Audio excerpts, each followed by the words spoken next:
कि सिंह भवानी तुलजा माता अगर सहाय नहीं होती, कुंवर उदय मारे जाते, ये पन्ना धाय नहीं होती। मैं अदनासा कलमकार रहवासी चंबल घाटी का, मैं डॉक्टर सुनील त्रिपाठी निराला भिंड से निवेदन करता हूं कि मैं अदनासा कलमकार रहवासी चंबल घाटी का, चंबल के जल से अपसिंचित भिंड बराबर माटी का और पौरुष का, जिसके कण कण में सौर समाया रहता है, दुनिया को इतिहास बताने निकला हल्दी घाटी का। दुनिया को इतिहास बताने निकला हल्दी घाटी का। हल्दी घाटी का इतिहास सभी लोगों को मालूम है। मैं उसी इतिहास की पुनरावृत्ति करता हूं कि वीरधरा का यश गौरव राणा सांगा की समर कथा, वीरधरा का यश गौरव राणा सांगा की समर कथा, बलदानी देवर ऐसे में व्यापी अमर कथा, वीर प्रसूता जयवंता राणा प्रताप की पत्नी, वीर प्रसूता जयवंता राणा प्रताप की जननी थी।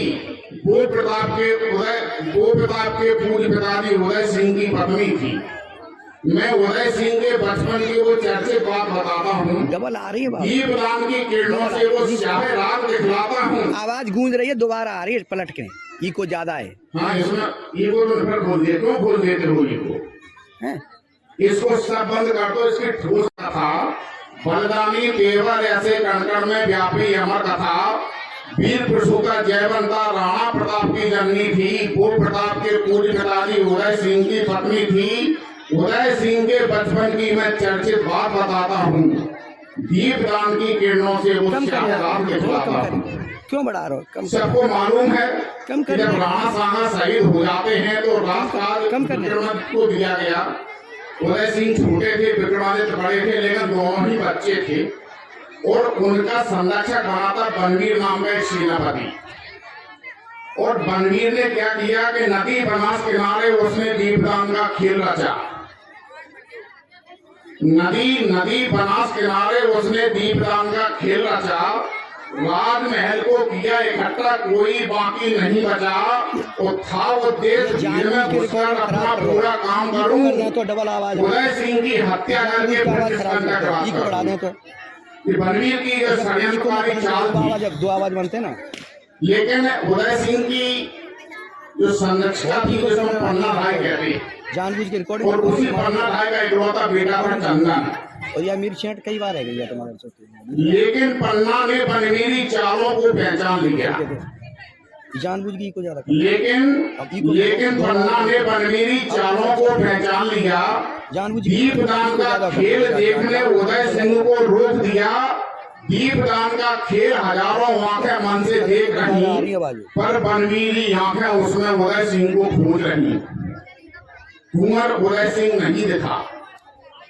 कुंवर उदय सिंह नहीं दिखा तो खून आंखों में उतर गया और खून सनी तलवार हाथ ले राजमहल की ओर गया। और राजमहल षड्यंत्री होते सच की राह नहीं होती। उदय सिंह का वध होता ये पन्ना धाय नहीं होती। कुंवर उदय मारे जाते ये पन्ना धाय नहीं होती। अब होता क्या है कि जब बनवीर को तलवार लेके राजमहल में आता है तो एक बिस्तर है जिस पर उदय सिंह सो रहा है। दूसरा बिस्तर है जिसमें अपने कमरे में चंदन सो रहा है, पन्ना धाय का इकलौता बेटा। पन्ना धाय ने क्या किया, माता बहनें सुनना इस बात को, कितना बड़ा बलिदान करती हैं आप लोग, कि पन्ना धाय ने उदय सिंह के बिस्तर पर अपने बेटे चंदन को सुला दिया। और उदय सिंह को एक कीरतवारी नाम का सेवक था, उसकी डलिया में छिपा करके बाहर कर दिया कि छत्राणी देवी थी पन्ना, उसने मन में ठान लिया। छत्राणी देवी थी पन्ना, उसने मन में ठान लिया। राजवंश की लाज बचाने निर्णय एक महान लिया। कीरतवारी की डलिया में उदय सिंह को छुपा दिया। उदय सिंह के बिस्तर पर बेटे चंदन को सुला दिया। कीरतवारी की डलिया में उदय सिंह को छुपा दिया। उदय सिंह के बिस्तर पर बेटे चंदन को सुला दिया। बोली कीरतवारी, इसको कोमलगढ़ में ले जाओ। बोली कीरतवारी, इसको कुंभलगढ़ में ले जाओ। राजवंश का दीपक है तुम इसकी आज लाज बचाओ। और राजधर्म के सेवक को सुख की परवाह नहीं होती। कुंवर उदय मारे जाते ये पन्ना ढाई नहीं होती। कुंवर उदय मारे जाते ये पन्ना ढाई नहीं होती। परिस्थिति क्या बनती है? बनवीर महल में आया कि खूंटी पर कब्जा करने को नीच हवस में पागल था। बोला ओरी दासी पन्ना उदय सिंह कहां सोया है। बोला ओरी दासी पन्ना उदय सिंह कहां सोया है। मेरे राज सिंहासन के पथ में इकलौता रोड़ा है। और विक्रम का लोहू पीकर भी मेरी प्यास अधूरी है। राजवंश की नाम निशानी मिटना बहुत जरूरी है। राजमहल षड्यंत्री होते सच की राह नहीं होती। कुंवर उदय मारे जाते ये पन्ना ढाई नहीं होती। कितनी विकट स्थिति एक मां के सामने निर्मित होती है कि सामने एक कातिल खड़ा जिसके हाथ में तलवार है और अगले ही क्षण वो कातिल उस बच्चे को मारेगा जो उदय सिंह के बिस्तर पर लेटा है। वो उदय सिंह वो चाहे चंदन हो लेकिन वो मारेगा जितने है बिल्कुल। गुर्जर की बेटी थी पन्ना, उसने छाती पर पत्थर ढाल लिया। जब बनवीर ने पूछा कि उदय सिंह है कौन से बिस्तर पर, वो बिस्तर जिस पर रोज उदय सिंह सोता था उस बिस्तर पर आज कौन लेटा था? पन्ना का इकलौता बेटा चंदन। कि गुर्जर की बेटी थी पन्ना, छाती पर पत्थर ढाल लिया, मुंह से बोली नहीं इशारा भर बिस्तर की ओर किया। मुंह से बोली नहीं इशारा भर बिस्तर की ओर किया।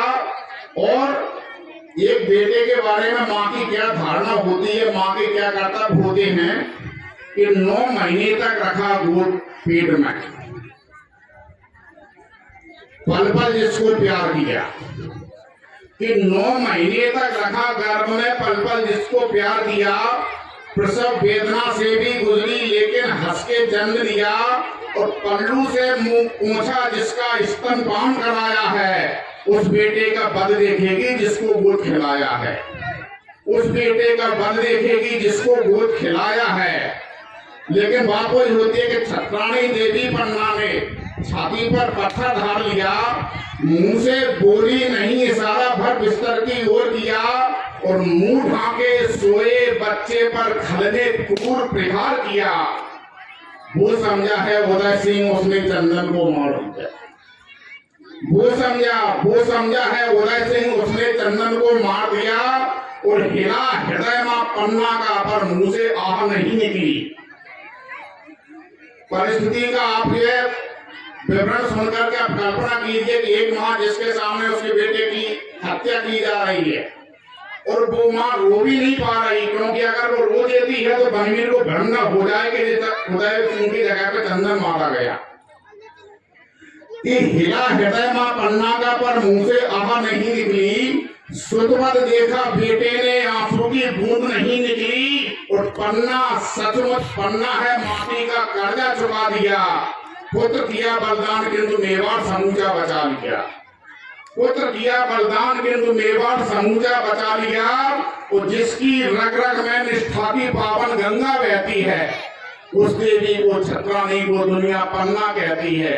उस देवी को छत्राणी को दुनिया पन्ना कहती है। उस देवी को छत्राणी को दुनिया पन्ना कहती है। बहुत बहुत धन्यवाद।